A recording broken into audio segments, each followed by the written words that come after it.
नमस्कार। आज हम एक युवा और बहुत ही प्रतिभावान शख्सियत से आपसे परिचय कराने जा रहे हैं। आप हैं राजीव शर्मा जी।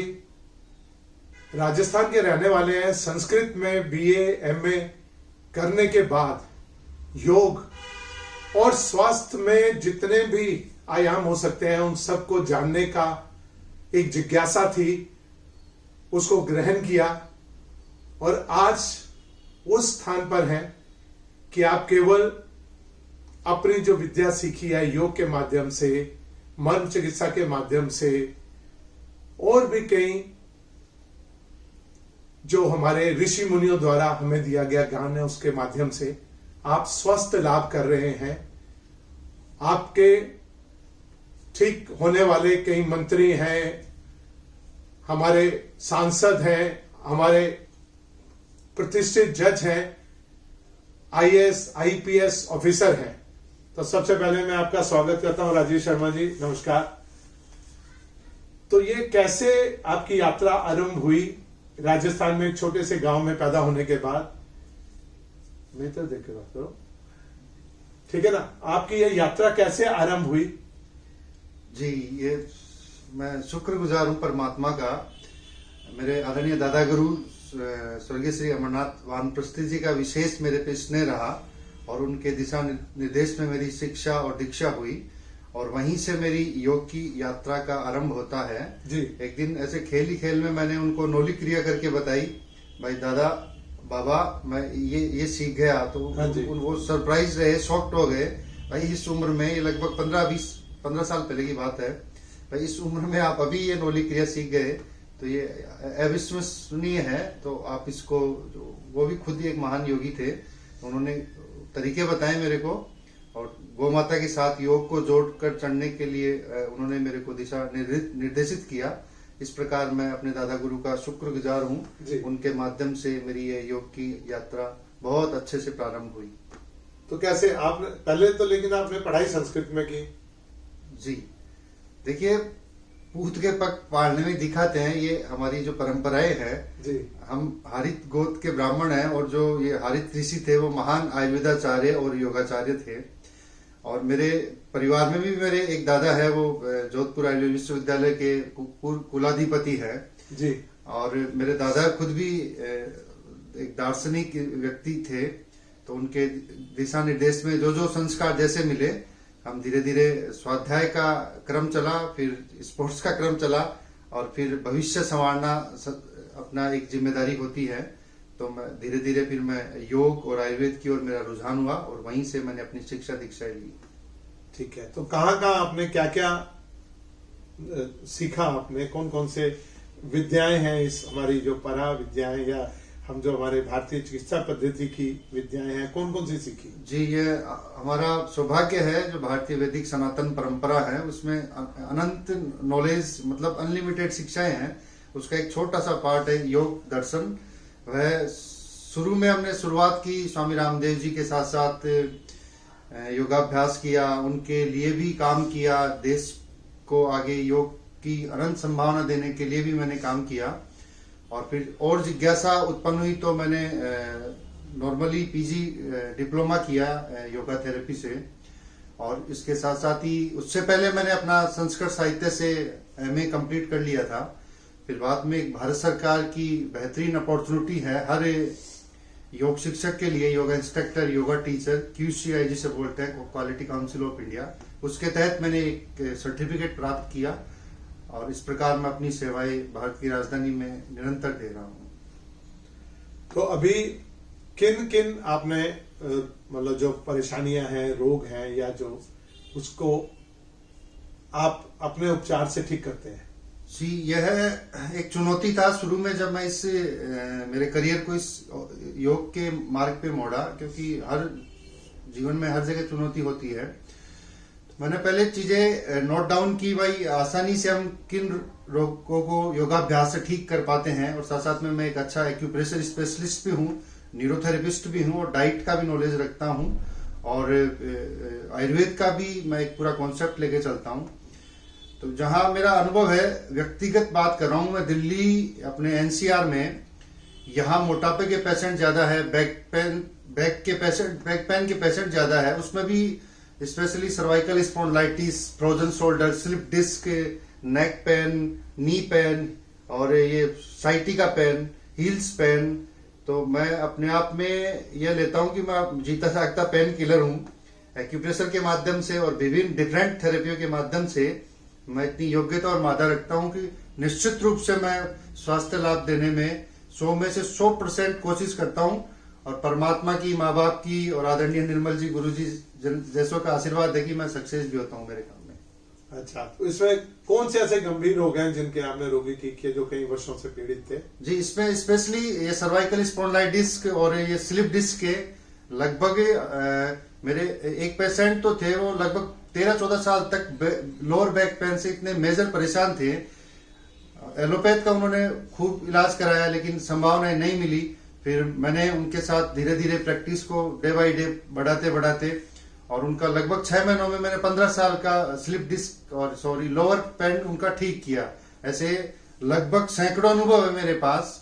मेरे एक छोटे से गांव इटावा भोपजी, जयपुर से लेकर दिल्ली एनसीआर में मैंने लगभग सैकड़ों हजारों पेशेंटों पर काम किया और सबको स्वास्थ्य लाभ देने में, जैसे बैक पेन हो गया, फ्रोजन शोल्डर हो गया, मोटापे पर भी काम होता है अगर एक आदर्श हम डाइट को और बेहतरीन दिनचर्या, ऋतुचर्या को लेके चले तो।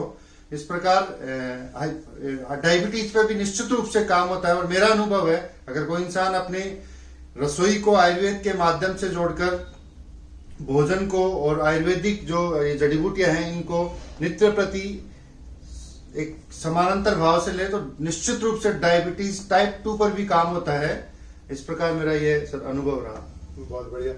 अच्छा, आप भी मानते हैं कि एलोपैथी से रोगों का निदान नहीं होता और केवल आयुर्वेद और जो भारतीय चिकित्सा पद्धति है उसी के माध्यम से 100% जो क्योर है वो आयुर्वेद में ही लगता है। ये मेरा व्यक्तिगत अनुभव है, क्योंकि कई मेरे डॉक्टर भी जानने वाले हैं, उनका अनुभव है एलोपैथ उस मर्म पे काम तो करता है लेकिन साइड में और साइड इफेक्ट दे देता है। ये जो डिफरेंट केमिकल, सॉल्ट और ये इनमें जो मेडिसिन होती है ये आपके मेन डिजीज पे काम तो करते हैं लेकिन 100% काम नहीं करते, पहली चुनौती। दूसरी चुनौती, आपके और ऑर्गन्स और इंटरनली ग्लैंड को ये धीरे धीरे डैमेज करने लग जाता है। तीसरी चुनौती, आपकी मनोदशा पे ये बहुत ही भयंकर आघात पहुंचाते हैं। एक तो फाइनेंशियली इनका बजट ज्यादा होता है एलोपैथ चिकित्सा का, और दूसरा आप इसको अगर रेगुलरिटी में ले रहे हैं तो आप में से कई पेशेंट जो हमारे दर्शक हैं, आप हमारे माध्यम जुड़े हैं, तो आप सभी को पता है ये एक्स्ट्रा केमिकल सॉल्ट अगर पेट में जाएगा, मुंह के माध्यम से पेट में जाएगा तो निश्चित रूप से हमारी कहीं ना कहीं वो विकृतियां पैदा करेगा। और यह नुकसान आयुर्वेद में नहीं है। आयुर्वेद से हम 100% अपने रोग को बहुत ही आसानी से ठीक कर सकते हैं। बिल्कुल ठीक है। आपने गौ माता के बारे में भी बात की है, तो गौ माता के माध्यम से किस प्रकार से हम अपने आप को स्वस्थ रख सकते हैं? जी, गावय विश्वस्य मातृ, गाय पूरी दुनिया की माता है, ऐसा भाव हमारे ग्रंथों ने, भगवान कृष्ण और भगवान राम ने और तमाम ऋषि मुनियों ने दिया है। वो सच्चाई भी है, क्योंकि हमारे पूर्वजों ने, हमारे माँ बाप कहते हैं बेटा, हमारी माँ कहती है बेटा तेरा बाप ये है, तब हम मान लेते हैं हमारे पिताजी है। ऐसे ही हमारे पूर्वजों ने, बाप दादाओं ने कहा है भाई भगवान राम, कृष्ण, ऋषि मुनि सत्य थे, है वो सच्चाई है एकदम। इसमें आज के जो बिगड़े हुए जो नौजवान है उनको समझना चाहिए, क्योंकि यह हमारी व्यवस्था है, इससे हमें दूर नहीं जाना चाहिए। इसी क्रम में है गौ माता आती है। गाय देखिए, योग के साथ में जोड़ के देखूं तो योग, इसका हम जब उल्टा शब्द करते हैं तो गैया ही निकलता है कहीं न कहीं। तो योग गाय से सिद्ध होता है। अगर कोई योग के पथ पे चल रहा है, अगर वो गौ माता की सेवा नहीं कर रहा, पंचगव्य का यूज नहीं कर रहा, तो निश्चित मानिए वो योग उसके पतन का कारण हो जाता है। और रोग में भी गौ माता का, जहाँ गौमूत्र से लेकर गोबर के रस से लेकर खाना बनाने के लिए तमाम ये गाय के जो उपले वगैरह लेकर, गोदुग्ध अमृत के समान, गोघृत, और ये सभी अपने आप में एक अद्वितीय अमृत चिकित्सा है।